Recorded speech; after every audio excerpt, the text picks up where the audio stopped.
ప్రభుత్వం అంటే వ్యక్తిగత రాగద్వేషాలకు అతీతంగా వ్యవహరించాలి. ప్రజలందర్నీ సమభావనతో చూడాలి.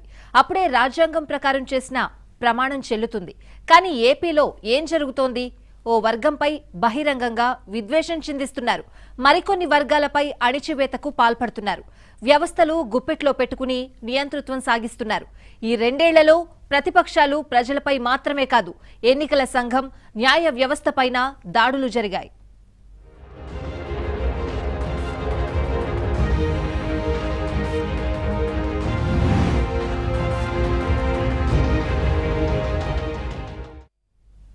ప్రశ్నిస్తే పైశాచికం, తప్పులను నిలదీస్తే అరాచకం, అక్రమాలను బయటపెడితే కేసులు, విమర్శిస్తే అరెస్టులు. ఇది జగన్ 2 ఏళ్ల పాలనలో ప్రతిపక్షాలపై సాగుతున్న అరాచకం. రాజకీయ కక్ష సాధింపే లక్ష్యంగా అడుగులు వేస్తోంది. నవరత్నాల పేరుతో అరచేతిలో స్వర్గం చూపిస్తున్న జగన్ సర్కార్ నవ్యాంధ్రప్రదేశ్ ను అప్పుల రాష్ట్రంగా మార్చేస్తోంది. టీడీపీ నేతలను లక్ష్యంగా చేసుకుని దాడులు, అరెస్టులు, కూల్చివేతలు, మూసివేతలతో నియంత పాలనకు సాక్ష్యంగా నిలుస్తోంది.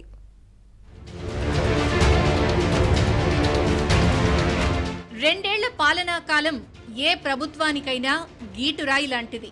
ఇచ్చిన హామీలను అమలు చేయటం, ప్రజాభిమానాన్ని చూరగొనటం, సార్వత్రిక ఎన్నికల్లో తమకు లభించిన ప్రజల మద్దతును చెదిరిపోకుండా చూసుకోవటం, సంక్షేమ అభివృద్ధి కార్యక్రమాలతో తటస్థులను సైతం తమ వైపుకు తిప్పుకోవటం వంటి లక్ష్యాలతో ప్రభుత్వాలు పనిచేస్తాయి. ప్రకృతి వైపరీత్యాలు, ఆరోగ్య విపత్తులు తలెత్తినప్పుడు తీవ్ర భయాందోళనలో ప్రజలకు బాసటగా నిలుస్తాయి. కానీ ఆంధ్రప్రదేశ్లో వైఎస్ జగన్మోహన్ రెడ్డి పాలన పురోగమనంలో కాకుండా తిరోగమనంలో పయనిస్తోంది. 2 ఏళ్ల పాలనలో రాష్ట్రంలో అభివృద్ధిని పరుగులు పెట్టించాల్సింది పోయి, సంక్షేమ పథకాల పేరిట పార్టీ ప్రచారం కోసం కోట్లాది రూపాయలను పప్పు బెల్లంలా ఖర్చు చేస్తూ స్వర్ణాంధ్రప్రదేశ్ ను అప్పుల ఊబిలోకి నెడుతున్నారు. చివరకు ప్రభుత్వ ఉద్యోగుల వేతనాలకు కూడా అప్పులు చేయాల్సిన పరిస్థితి ఉందంటే పరిస్థితి ఎలా ఉందో అర్థం చేసుకోవచ్చు. ఇక ప్రభుత్వ తప్పులను ప్రశ్నిస్తున్న విపక్షాలపై అణిచివేత ధోరణి కొనసాగుతోంది. ఏదో ఒక కేసులో ఇరికించడం, అరెస్టు చేసి జైలుకు పంపడం, వారి ఆర్థిక మూలాలను దెబ్బతీయడం, ఇలా ఒకటేమిటి దండోపాయాలను ప్రయోగిస్తోంది.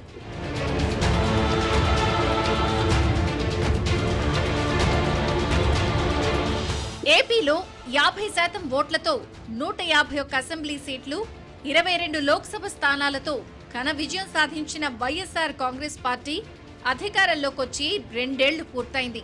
పవర్లోకొచ్చి రాగానే రాజకీయ కక్ష సాధింపు చర్యలకు తెరలేపింది. అన్ని జిల్లాల కలెక్టర్లు, ఎస్పీలు, ఆయా శాఖల అధిపతులతో ఏర్పాటు చేసిన సమావేశంలో అనుమతులు లేకుండా నిర్మించిన ప్రజావేదిక కూల్చివేస్తున్నట్టు హడావుడిగా ప్రకటించారు. అదే రోజు సాయంత్రం ఆఘ మేఘాల మీద ప్రజావేదిక కూల్చివేతకు వైసీపీ ప్రభుత్వం శ్రీకారం చుట్టింది.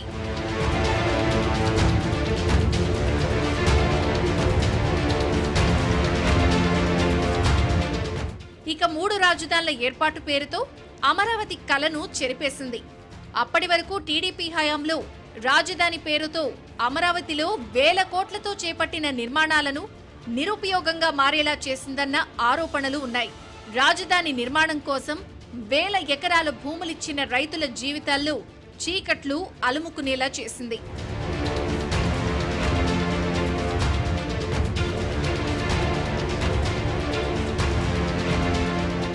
ఇక తెలుగుదేశం కార్యకర్తలు బలంగా ఉన్న గ్రామాల్లో గ్రామ బహిష్కరణలు జరిగాయి. గుంటూరు జిల్లా పల్నాడులో టీడీపీ కార్యకర్తలను గ్రామ బహిష్కరణ చేయడంతో ఆత్మకూరు బాధితుల శిబిరాన్ని గుంటూరులో ఏర్పాటు చేశారు. చలో ఆత్మకూరు ర్యాలీని అడ్డుకోవడం, చంద్రబాబును బయటకు రాకుండా ఆయన ఇంటి గేట్లకు తాళ్లు కట్టడం వంటి సంఘటనలు రాష్ట్రంలో సంచలనం రేకెత్తించాయి. గోదావరిలో బోటు ప్రమాదానికి కారకులైన వారి గురించి ప్రస్తావిస్తే మాజీ ఎంపీ హర్షకుమార్ ను జైల్లో పెట్టడం, ఇసుక మాఫియాను ప్రశ్నిస్తే దళిత యువకుడికి శిరోముండనం చేయడం, మద్యం మాఫియా అక్రమాలను గురించి మాట్లాడిన ఓం ప్రకాష్ శవమై తేలిన ఘటనలు ప్రభుత్వానికి అపకీర్తిని మూటకట్టుకునేలా చేశాయి. జడ్జి రామకృష్ణను జైల్లో పెట్టడం, అమరావతి మహిళలపై చిత్రహింసలు, ఎస్సీ, ఎస్టీ, మైనారిటీ, బీసీలకు చెందిన 10,000 ఎకరాల భూములు స్వాధీనం చేసుకోవటం వంటి సంఘటనలు అధికార పార్టీ దౌర్జన్యాలకు నిదర్శనమని ప్రతిపక్షాలు ఆరోపిస్తున్నాయి. ఈ 2 ఏళ్ల కాలంలో రాష్ట్రంలోని దేవాలయాలు, దళితులు, బీసీలు, మైనారిటీలపై అనేక దాడులు జరిగాయని ప్రతిపక్షాలు ఆక్రోశిస్తున్నాయి. 160 కేసుల్లో కోర్టు చివాట్లు, మద్యం ధరలు పెంచడంతో శానిటైజర్ తాగి పలువురు చనిపోవడం, రాష్ట్రంలో మహిళలపై అత్యాచారాలు కూడా పెరిగిపోయాయని, మొత్తంగా జీవించే హక్కును కాలరాస్తున్నారని మండిపడుతున్నాయి. ఏపీలో ప్రధాన ప్రతిపక్షమైన ఒక్క తెలుగుదేశం పైనే కాదు, జనసేన, బీజేపీ, సిపిఐ, సిపిఎం కార్యకర్తలపై జరిగిన దాడులు కలకలం రేపాయి. స్థానిక సంస్థల ఎన్నికల సందర్భంగా జరిగిన దాడుల గురించి ప్రతిపక్షాలు ప్రత్యేకంగా ప్రస్తావిస్తున్నాయి. టీడీపీకి చెందిన మాజీ స్పీకర్ డాక్టర్ కోడెల శివప్రసాద్ కుటుంబంపై పెట్టిన కేసులతో ఆయన అవమాన భారాన్ని తట్టుకోలేక ఆత్మహత్యకు పాల్పడిన సంఘటన రాష్ట్రంలో దుమారం రేపింది. జగన్ ప్రభుత్వ తీరుపై విమర్శల జడివాన కురిసేలా చేసింది. ఇక మాజీ మంత్రి అచ్చెన్నాయుడు, జేసీ Prabhakar Reddy, Kollu Ravindra, Dhulipalla Narendra Kumar, Chintamaneni Prabhakar, Somireddy, Devineni Umamaheswararao, K E Pratap, Akhilapriya, Paritala Sriram, Kalva Srinivasulu, Kommareddy Pattabhiram, BTech Ravi, BC Janardhan Reddy వంటి వారిపై కేసులు, అరెస్టుల సంఘటనలపై టీడీపీ ప్రైవేట్ కేసులు వేయాలని నిర్ణయించింది.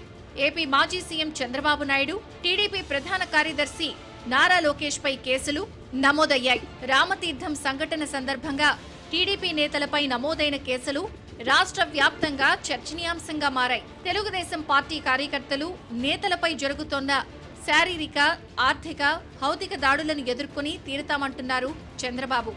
ఈ సంఘటనలు తలుచుకుంటే నిద్రలేని రాత్రులు గడపాల్సి వస్తుందని మహానాడు సందర్భంగా ఆవేదన వ్యక్తం చేశారు. తమపై అక్రమంగా కేసులు పెట్టిన వారిపై ప్రైవేటు కేసులు వేస్తామని చంద్రబాబు హెచ్చరించారు. ఎంతమంది అరెస్ట్ చేశారు? అచ్చెన్నాయుడుతో స్టార్ట్ చేశారు. కొల్లు రవీంద్ర, దెందులూరు ప్రభాకర్, జేసీ ప్రభాకర్ రెడ్డి, జేసీ అస్మిత్ రెడ్డి, ధూళిపాళ్ల నరేంద్ర, అదే మరిగా రామకృష్ణారెడ్డి అనపర్తి, బీటెక్ రవి, నిన్నే బీసీ జనార్దన్ రెడ్డి, అంత మునిపే చూస్తే రఘు ఎంపీ, మీ పార్టీ రెబల్ ఎంపీ. నేను అడుగుతున్నాను, అలాంటి ఎంపీని మీరు తీసుకెళ్లి దేశ ద్రోహం కేసు పెట్టి ఆయన పైన దాడి చేయించారంటే, పోలీస్ కస్టడీలో దాడి చేశారంటే ఏమనాలి మిమ్మల్ని? సోషల్ మీడియాలో అధికార పార్టీ అక్రమాలను ఎండగడుతున్న వారు టార్గెట్ గా రంగనాయకమ్మ దగ్గర నుంచి ఇప్పటి వరకు అనేక మందిపై కేసులు పెట్టిన విషయాన్ని విపక్షాలు గుర్తు చేస్తున్నాయి. రాష్ట్రంలో తమకు వ్యతిరేకంగా తీర్పులొస్తున్నాయని వైసీపీ సోషల్ మీడియాలో కొందరు న్యాయమూర్తులకు వ్యతిరేకంగా పెట్టిన పోస్టింగుల వ్యవహారం తీవ్ర చర్చకు దారితీసింది. కరోనా రోగులున్న గదిలో న్యాయమూర్తులను వేసి బంధించాలని పెట్టిన పోస్టింగ్ పై హైకోర్టు సుమోటోగా తీసుకుని కేసులు నమోదు చేయటం, సిఐడి విచారణకు ఆదేశించింది. అయినా పురోగతి కనిపించకపోవడంతో సిబిఐ దర్యాప్తునకు ఆదేశాలిచ్చిన సంఘటన దేశవ్యాప్తంగా సంచలనం సృష్టించింది. విజయనగరం జిల్లాలోని రామతీర్థం ఘటనపై జగన్ ప్రభుత్వం, వైసీపీ నేతలు వ్యవహరించిన తీరుపై విమర్శలు వెల్లువెత్తాయి. రామతీర్థంలో రాముడి విగ్రహాన్ని కొందరు దుండగులు ధ్వంసం చేశారు. ఈ విషయం తెలిసిన టీడీపీ జాతీయ అధ్యక్షుడు చంద్రబాబు, పార్టీ నేతలు రామతీర్థం సందర్శనకు వెళ్లారు. అదే సమయంలో పోటీగా వైసీపీ ఎంపీ విజయసాయిరెడ్డి రామతీర్థం పర్యటన పెట్టుకున్నారు. ఇరు పార్టీల నేతలు ఎదురెదురు పట్టంతో వాగ్వాదానికి దారితీసింది. ఇదే సమయంలో కొందరు వ్యక్తులు విజయసాయి కాన్వాయ్పై చెప్పులు విసిరారు. ఆ తర్వాత కొండపైకి వెళ్లిన విజయసాయిరెడ్డి చంద్రబాబును ఆలయంలోకి వెళ్లకుండా అడ్డుకున్నారు. అంతేకాదు టీడీపీ నేతలపై అక్రమ కేసులు బనాయించి అదుపులోకి తీసుకున్నారు. ఇక పోలీసులు కూడా ఈ ఘటనలో అత్యుత్సాహం ప్రదర్శించారు. రాముడి విగ్రహం ధ్వంసం చేసిందే ఎవరో కనిపెట్టాల్సింది పోయి విజయసాయి కాన్వాయ్పై చెప్పు విసిరిన వ్యక్తులను పట్టుకునేందుకు హడావిడి చేశారు. రామతీర్థం సంఘటనకు సంబంధించి చంద్రబాబు, అచ్చెన్నాయుడు, కళా వెంకట్రావుపై హత్యాయత్నం కేసులు నమోదు చేశారు. వివాదరహితుడిగా పేరున్న కేంద్ర మాజీ మంత్రి అశోక్ గజపతిరాజును రామతీర్థం దేవస్థానం చైర్మన్ పదవి నుంచి తొలగించారు. మాన్సస్ ట్రస్ట్ చైర్మన్ పదవితో పాటు సింహాచలం చైర్మన్ పదవి నుంచి ఆయన్ను తొలగించారు. ఆ స్థానంలో అశోక్ గజపతి సోదరుడు, రెండో భార్య కూతురు సంచయితకు బాధ్యతలు అప్పగించారు. ఇక సంచయిత ఇటీవల తీసుకుంటున్న నిర్ణయాలు వివాదాస్పదమయ్యాయి.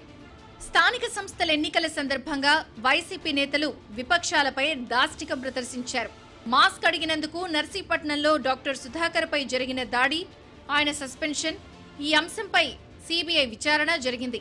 ఇటీవల డాక్టర్ సుధాకర్ మృతి చెందటం సంచలనం రేపింది.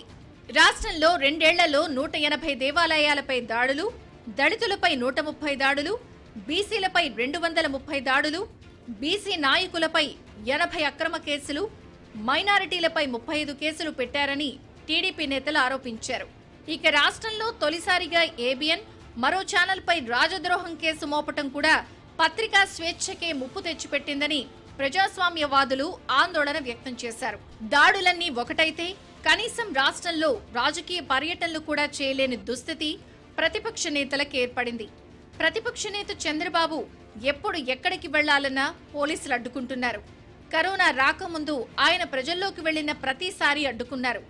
5 సార్లు చంద్రబాబును ప్రభుత్వం నిర్బంధించింది.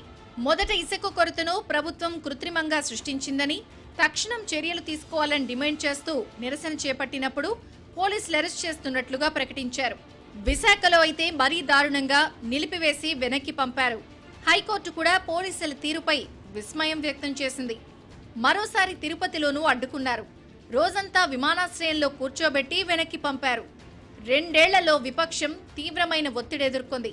నియంతలు పరిపాలిస్తున్న దేశాల్లో విపక్ష నేతలకు ఎలాంటి దారుణ పరిస్థితులుంటాయో, వారి ప్రాణాలకు అనుక్షణం ఎలా ప్రమాదం ఉంటుందో ఏపీలో ప్రతిపక్ష నేతలకు అలాంటి పరిస్థితులే ఈ 2 ఏళ్లలో కనిపించాయి.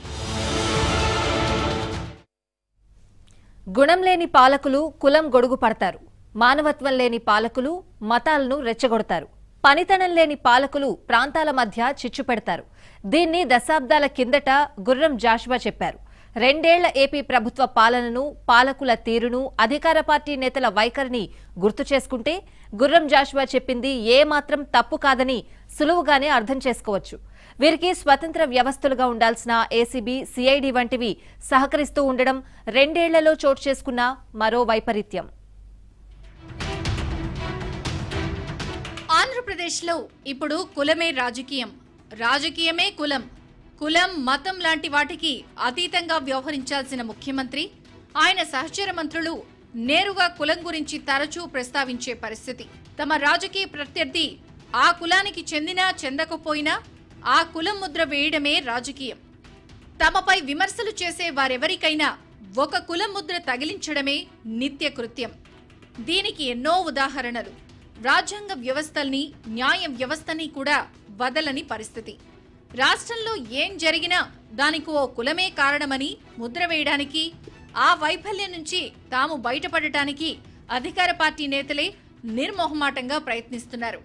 ఈ 2 ఏళ్ల కాలంలో ఏపీలో ఏం జరిగినా జరగకపోయినా దానికి కులం అంటించని సందర్భం లేదంటే అతిశయోక్తి కాదు.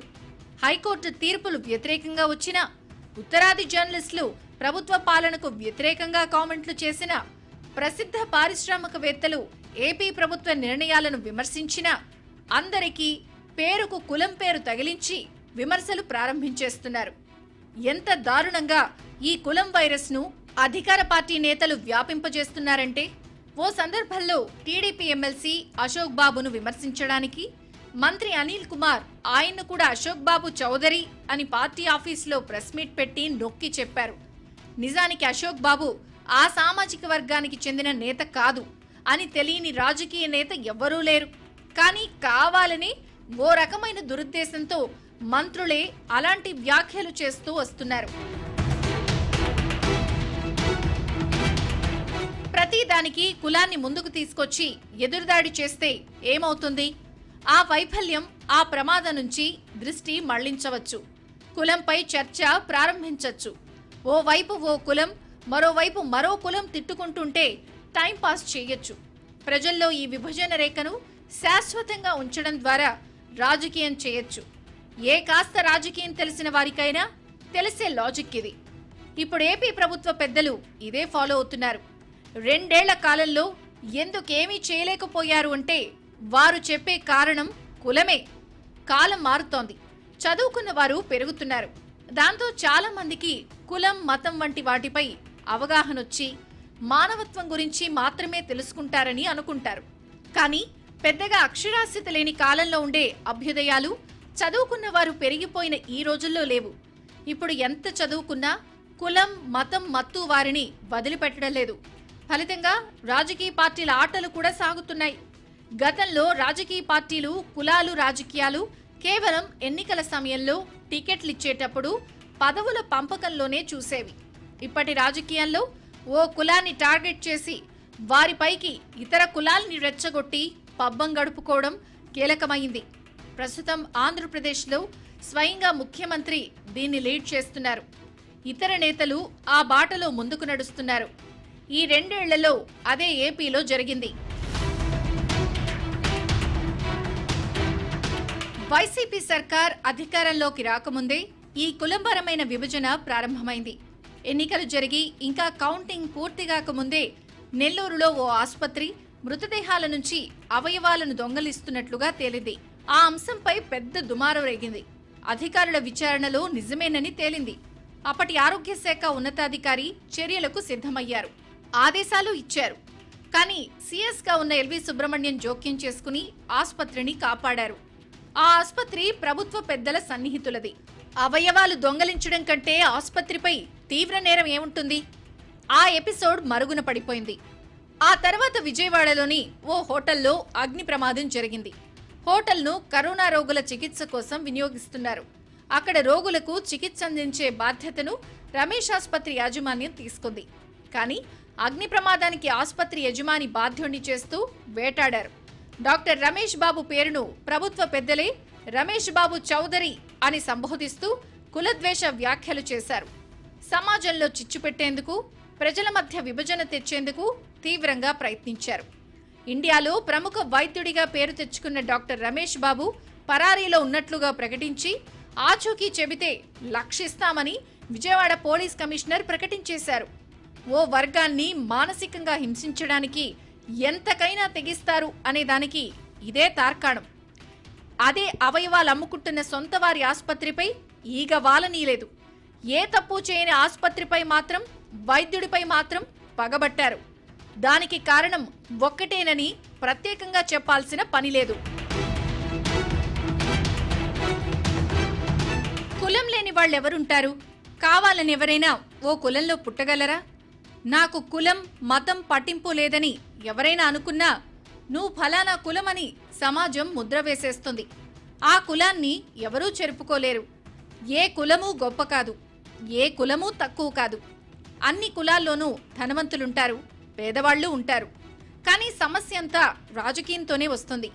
తాము అనుభవిస్తున్న అధికారానికి ఆ పార్టీ నేత పోటీగా ఉన్నారంటే అతని కులాన్ని టార్గెట్ చేస్తే చాలనుకుంటారు. ఇప్పుడు చంద్రబాబు లీడర్గా ఉన్నారు కాబట్టి ఆయన కులాన్ని టార్గెట్ చేస్తున్నారు. కానీ మరో బీసీ నేత పోటీగా వస్తే ఆ బీసీ కులాన్ని అలాగే నిందించడం 100% జరిగే రాజకీయం. కులం పేరుతో రాజకీయం నడిపే వారికి అది చాలా సులువు. ఈ డైవర్షన్ రాజకీయాల్ని ప్రజలే అర్థం చేసుకుని చైతన్యవంతులవ్వాలి. అప్పుడే ఈ కుల రక్కసి ఆగిపోతుంది. లేకపోతే క్యాన్సర్లా పాకిపోతుంది. అధికార పార్టీకి అదే కావాలి కాబట్టి సమాజానికి కులం క్యాన్సర్ పట్టిస్తూనే ఉన్నారు. అదుపు చేయాల్సిన వ్యవస్థలు కూడా జీ హుజూర్ అనడంతో పరిస్థితి మరింత వేగంగా దిగజారిపోతోంది. నరసాపురం ఎంపీ రఘురామకృష్ణంరాజు కులపరమైన వ్యాఖ్యలు చేశారని, విద్వేషాన్ని రెచ్చగొట్టారని సిఐడి ఏడీజీ సునీల్ కుమార్ ఎవ్వరూ ఫిర్యాదు చేయకుండా తానే ఫిర్యాదుదారుగా కేసు నమోదు చేసి కనీసం ముందస్తుగా నోటీసులు ఇవ్వకుండా ఎంపీని అరెస్ట్ చేసి తీసుకెళ్లిపోయారు. రాజద్రోహం కేసు పెట్టారు. రఘురామకృష్ణంరాజు మాట్లాడిందే రాజద్రోహం అయితే సమాజంలో కులపరమైన విభజన తీసుకొచ్చేసిన ప్రభుత్వ పెద్దలది ఏమవ్వాలి? ఒక్క ఏసీబీ డీజీ మాత్రమే కాదు, మొత్తం పోలీసు వ్యవస్థ పనితీరు అలాగే ఉంది.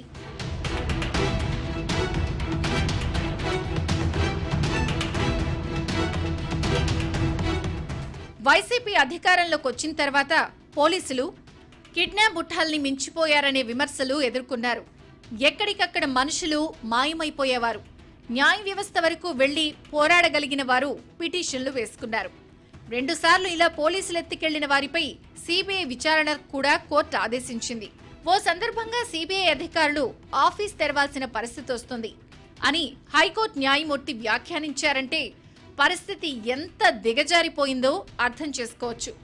పోలీసులు ప్రైవేటు సైన్యంలా మారి కిడ్నాపులకు పాల్పడిన ఘటనలు కోకొల్లలు. సాక్షాత్తు ఎంపీనే అలా తీసుకెళ్లిపోయారంటే ఇతరుల సంగతి ప్రత్యేకంగా చెప్పాల్సిన పని లేదు.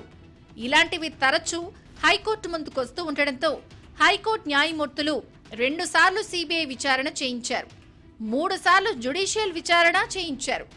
ఓసారి జ్యుడిషియల్ విచారణలో పోలీసులదే తప్పని తేలింది. పోలీసులు రాజకీయ నేతలతో కుమ్మక్కయి ప్రైవేటు సైన్యం మాదిరిగా ప్రజలపై పడి వేధిస్తున్న విషయాన్ని హైకోర్టు పలుమార్లు గుర్తించింది, హెచ్చరించింది. డీజీపీని పిలిపించి రోజంతా నిలబెట్టించింది. కానీ మార్పు రాలేదు. మళ్లీ అలాంటి కేసులు వస్తూనే ఉన్నాయి. డీజీపీకి ఏమీ అనిపించడలేదు.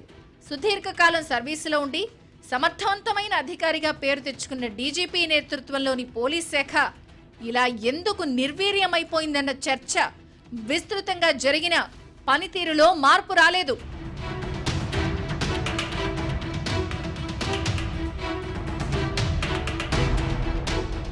చివరికి పోలీసులు ఎంత దారుణంగా మారిపోయారంటే వైసీపీకి వ్యతిరేకంగా పోస్టులు పెట్టేవారిని అర్ధరాత్రి పూట అరెస్ట్ చేసి వారికి ముసుగులు వేసి మీడియా ముందు ప్రవేశపెడతారు.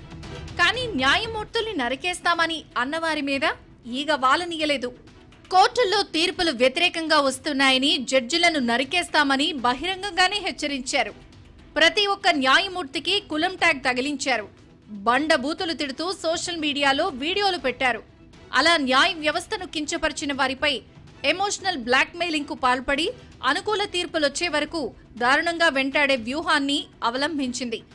ఇంకా అదే పద్ధతి పాటిస్తోంది. అయితే న్యాయ వ్యవస్థను ఇంతగా వంచిస్తున్నా సిఐడి కాదు కదా, అందులో ఉన్న కానిస్టేబుల్ కూడా కనీసం ఆ పోస్టులను తీసివేయించాలన్న ఆలోచన కూడా చేయలేదు.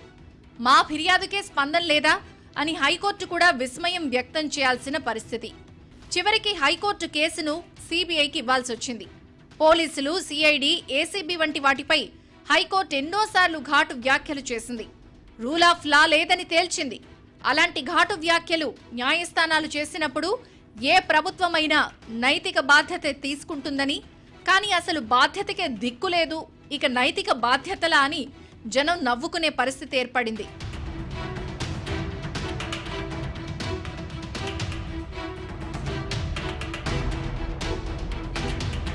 రఘురామకృష్ణంరాజు వ్యవహారంలో పోలీసులు, ప్రభుత్వం వ్యవహరించిన తీరు చూస్తూ రాజ్యాంగం, చట్టాలు, కోర్టుల గురించి డోంట్ కేర్, ఆయన్ని శిక్షించాలనుకుంటున్నాం కాబట్టి శిక్షిస్తున్నాం, మీరెవరు చెప్పడానికి అన్నట్లుగా ప్రభుత్వం వ్యవహరించింది. ఇదే పద్ధతిని అడిగిన న్యాయమూర్తిని బెదిరింపు ధోరణితో గద్దిస్తూ వారికే ఉద్దేశాలు ఆపాదించే ప్రయత్నాన్ని additional advocate general Ponnavolu Sudhakar Reddy చేశారు. ఇది కోర్టు రికార్డులకి ఎక్కింది. నిజంగా ప్రభుత్వ విధానమే అది. ప్రభుత్వం ఓ పద్ధతిగా చేస్తోంది. ఏఏజీ తాను ధర్మాసనం ముందు చేతలతో చూపించారు. అంటే న్యాయ వ్యవస్థను బెదిరించడానికి కూడా వెనకట్టలేదన్నమాట. వ్యక్తుల్ని బెదిరించొచ్చు, కానీ వ్యవస్థను ఎప్పటికీ బెదిరించలేరు. ఆంధ్రప్రదేశ్లో కొత్త ప్రభుత్వ అధికారంలోకి వచ్చిన దగ్గర నుంచి ఇప్పటి వరకు న్యాయ వ్యవస్థపై జరిగిన దాడి గురించి ప్రత్యేకంగా చెప్పుకోవాలి. ఓ రకంగా తమ ప్రభుత్వ అధికారాన్ని, ప్రజలిచ్చిన అధికారాన్ని ముందుగా ప్రణాళిక ప్రకారం న్యాయ వ్యవస్థను నిర్వీర్యం చేయడానికే ఉపయోగించుకుంటున్నారు. చట్టం, రాజ్యాంగ విరుద్ధంగా నిర్ణయాలు తీసుకోవడం, వాటిని కోర్టులు కొట్టివేస్తే కోర్టులదే తప్పన్నట్లుగా వ్యవహరించడం చకచకా సాగిపోతున్నాయి. ఏడాదిన్నర పాటు న్యాయస్థానాన్ని వెంటాడారు. కోర్టులపై, న్యాయమూర్తులపై కులముద్ర వేశారు, బెదిరించారు, హెచ్చరించారు. తీర్పులు పాటించకపోతే న్యాయ వ్యవస్థే నిర్వీర్యం అయిపోతుందని చేతలతో చూపించారు. కారణాలేవైతేనే చీఫ్ జస్టిస్ ను మార్చిన తర్వాత పరిస్థితి కుదుట పడుతుందని అనుకున్నారు. చీఫ్ జస్టిస్ ను మార్చడం అంటే ఏం జరిగినా తమకు అనుకూలంగా తీర్పులొస్తాయన్న భావనలో అధికార పక్షం పడినట్లుగా ఉంది. కానీ ఏ వ్యవస్థ అయినా రాజ్యాంగం ప్రకారం నడుస్తుంది. చట్టం ప్రకారం తీర్పులు చెప్పడం న్యాయస్థానాల విధి. అక్కడ న్యాయమూర్తులు విచక్షణ మేరకు తీర్పులుండవు, రాజ్యాంగం ప్రకారమే ఉంటాయి. ఈ విషయం తెలిసి కూడా వారి ద్వారా తమ నిర్ణయాలకు ఆమోదముద్ర వేయించుకోవాలన్న ఓ పథకం ప్రకారం వినాశక ప్రయత్నాలు చేశారు. ఏపీ ప్రభుత్వ పెద్దలిప్పుడు న్యాయ వ్యవస్థను బలహీనం చేసేశామని, ఇక తాము చెప్పినట్లుగా చేస్తారని ఆశించారు. అందుకే కోర్టులను గద్దించడానికి కూడా వెనకాడటలేదు.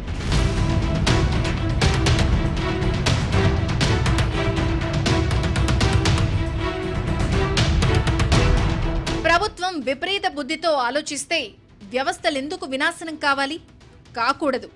కానీ ఇక్కడ ప్రభుత్వ పెద్దలు వ్యూహాత్మకంగానే వ్యవహరించారు. ఆ వ్యవస్థ ఈ వ్యవస్థ అని కాదు, మొత్తం వ్యవస్థల్ని బలహీనపరిచే ప్రయత్నం చేశారు. ఏపీలో ఇప్పుడు సిఐడి, ఏసీబీ అంటే స్వతంత్ర ప్రతిపత్తి సంస్థలు కాదు, ప్రభుత్వ పెద్దల ప్రాపకం కోసం పాకులాడే కొంతమంది దురాశాపరులైన అధికారుల చేతుల్లో ఉన్నాయి. వారేదో చేస్తున్నారని కాదు, ఏమీ చేయకుండా తమ వ్యవస్థను రాజకీయంగా వాడుకునేందుకు రాజకీయ వ్యవస్థలోని వ్యక్తులకు అప్పగించడమే వారు చేస్తున్న తప్పిదం. సిఐడి ఏడీజీ సునీల్ కుమార్ తనంతటకు తాను ప్రభుత్వంపై కుట్ర అని ఓ ఎంపీ ప్రెస్ మీట్లో మాట్లాడే మాటలను చూపించి కేసు నమోదు చేసి రాత్రికి రాత్రి ఆయన అరెస్టు పేరుతో ఎత్తుకొచ్చేసే సాహసానికి ఒడిగట్టారంటే పరిస్థితి ఎలా మారిపోయిందో సులువుగా అర్థం చేసుకోవచ్చు. ధూళిపళ్ల విషయంలో ఏసీబీ వ్యవహరించిన తీరు కళ్ల ముందే ఉంది. ఓ దశలో N440K రకం వైరస్ గురించి చెప్పారంటూ చంద్రబాబుపై కేసు పెట్టి నోటీసులు ఇవ్వడానికి ఓ ప్రత్యేక బృందం హైదరాబాద్కు వచ్చిందంటే పరిస్థితి ఎంత దారుణంగా మారిపోయిందో అర్థం చేసుకోవచ్చు. ఎందుకో కానీ వెనక్కి తగ్గారు, కానీ లేకపోతే ఈ పాటకి చంద్రబాబును అరెస్ట్ చేసి ఉండేవారనేది కొంతమంది చెప్పే మాట. అధికార పార్టీకి చెందిన ఎమ్మెల్యేలు చంద్రబాబును కూడా అరెస్ట్ చేసి రఘురామ కృష్ణంరాజును కొట్టినట్లుగా కొడతామని నేరుగా బెదిరింపులకు దిగారంటే వ్యవస్థలు ఎవరి చేతుల్లో ఉన్నట్లు సులువుగానే అర్థం చేసుకోవచ్చు.